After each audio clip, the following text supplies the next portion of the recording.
यो जंगल की गुप्त अदालत। घना जंगल था, इतना घना कि सूरज की किरणें भी पेड़ों की शाखाओं के बीच से निकलने में हिचकिचाती थीं।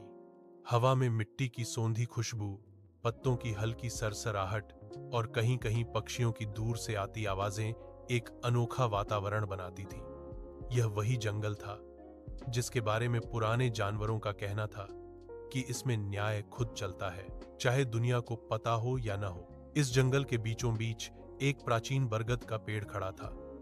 उसकी जड़ों में कई पीढ़ियों के रहस्य दबे हुए थे और उसके तने पर वक्त की लकीरें खुदी थीं।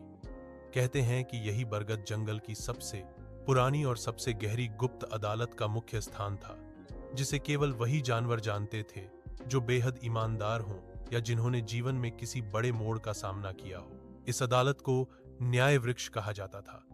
हर रात जब चांद आसमान में अपनी चांदी बिखेरता था, यह अदालत खुलती थी, लेकिन इसकी सुनवाई सिर्फ वही सुन सकता था जिसे जंगल खुद बुलाता था।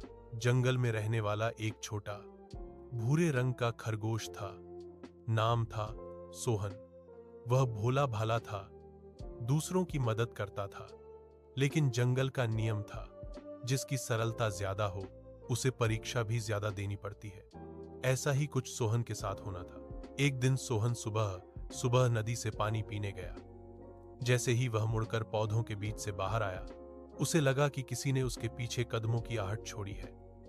वह रुका, इधर उधर देखा, लेकिन कुछ नहीं था। वह आगे बढ़ा तो वह आहट फिर सुनाई दी। अचानक पेड़ों के बीच से एक काला साया उभरा। तेज आंखें, लंबी पूंछ। वह था जंगल का मशहूर शिकारी कालू लोमड़। लोमड़ ने चालाकी से मुस्कुराया और बोला, अरे सोहन भाई, क्या हुआ? इतना डर क्यों रहे हो? मैं तो बस घूम रहा था। सोहन समझ गया कि कालू लोमड़ का मतलब कुछ अच्छा नहीं है। उसने धीरे से कहा, मुझे देर हो रही है, मैं चलता हूं। लेकिन लोमड़ रास्ता रोककर खड़ा हो गया। चलता हूं?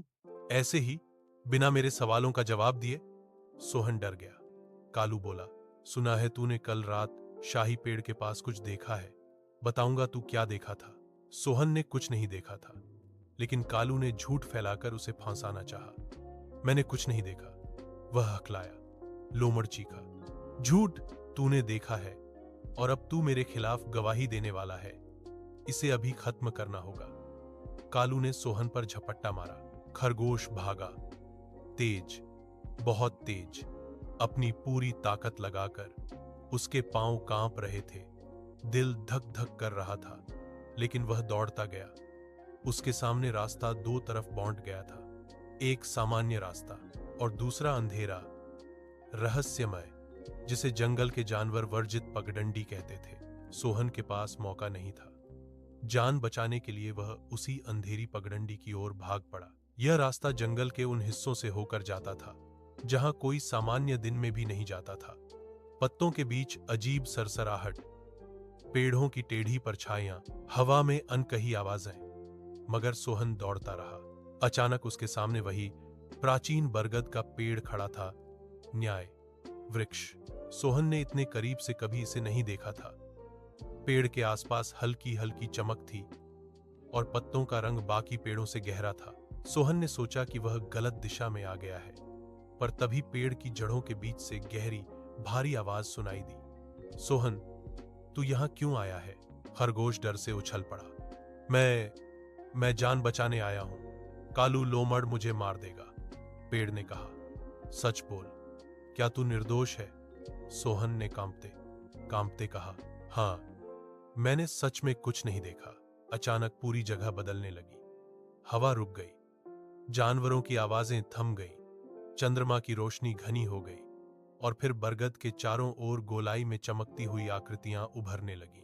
ये थे जंगल के 12 गुप्त न्याय रक्षक, वे जानवर जिनकी आत्माएं मरने के बाद भी न्याय के लिए बनी रहती थीं। उनमें एक बूढ़ा हाथी, चालाक उल्लू, बहादुर शेर, तेंदुआ, सांप, लकड़बग्घा, बारहसिंगा, सांभर, मगरमच्छ और कई अन्य थे। उल्लू ने कहा, मामला गंभीर लगता है, लोमड़ किसी बड़ी योजना में लगा है। शेर ने दहाड़ते हुए कहा, सोहन की सुरक्षा हमारी जिम्मेदारी है, पर पहले हमें सच जानना होगा कि कालू क्या छिपा रहा है। हाथी ने गंभीर स्वर में आदेश दिया, गुप्त अदालत अब प्रारंभ होती है। उस पल जंगल में अदृश्य डंका बजा, धम। हर पेड़ कांप उठा और अदालत पूरी तरह जाग गई। कालू लोमड़ का प्रवेश। उसी समय दूर से गुर्राते कदमों की आवाज आई।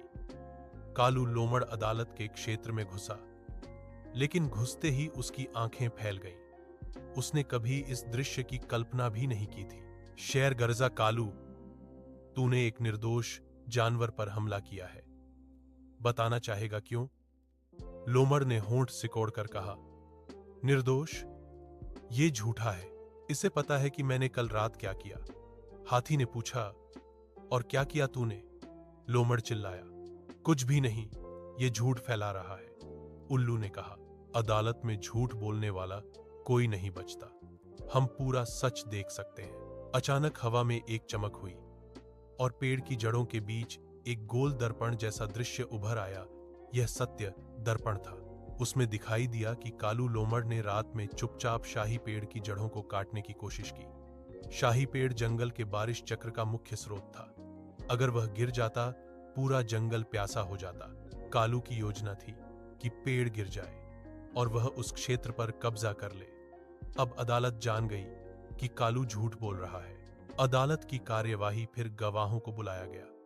हवा ने गवाही दी, पानी ने गवाही दी, मिट्टी ने भी बताया कि लोमड़ रात में कहां कहां गया। कालू डरने लगा।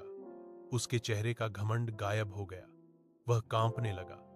शेर ने कहा, तेरा अपराध बहुत बड़ा है।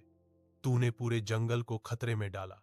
लोमड़ चिल्लाया, मुझे छोड़ दो, मैं बदल जाऊंगा। लेकिन न्याय वृक्ष बोला, बदलना चाहने वाले ऐसे अपराध नहीं करते। तूने जानबूझकर सबको धोखा दिया है। अदालत ने निर्णय सुनाया। कालू लोमड़ को 1 वर्ष तक जंगल के बाहरी इलाके में निर्वासित किया जाता है। वह किसी भी जानवर पर हमला नहीं करेगा और सोहन को अदालत की सुरक्षा का अधिकार दिया जाता है।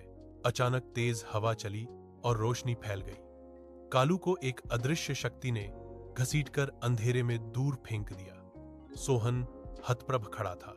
अदालत ने अपनी चमक खोनी शुरू की। जानवरों की आत्माएं वापस घुलने लगी। उल्लू ने अंतिम बार कहा, जब भी किसी निर्दोष पर अत्याचार होगा, गुप्त अदालत फिर जागेगी। सोहन, अब तू भी हमारी नजर में है। सच का रास्ता कभी मत छोड़ना। धीरे धीरे सब गायब हो गया और जंगल फिर सामान्य हो गया। सोहन खुद को अकेला पाता है, लेकिन अब वह अकेला नहीं था। जंगल की गुप्त अदालत उसकी रक्षा कर रही थी। ऐसी और रोचक और प्रेरणादायक कहानियों के लिए चैनल को सब्सक्राइब करें।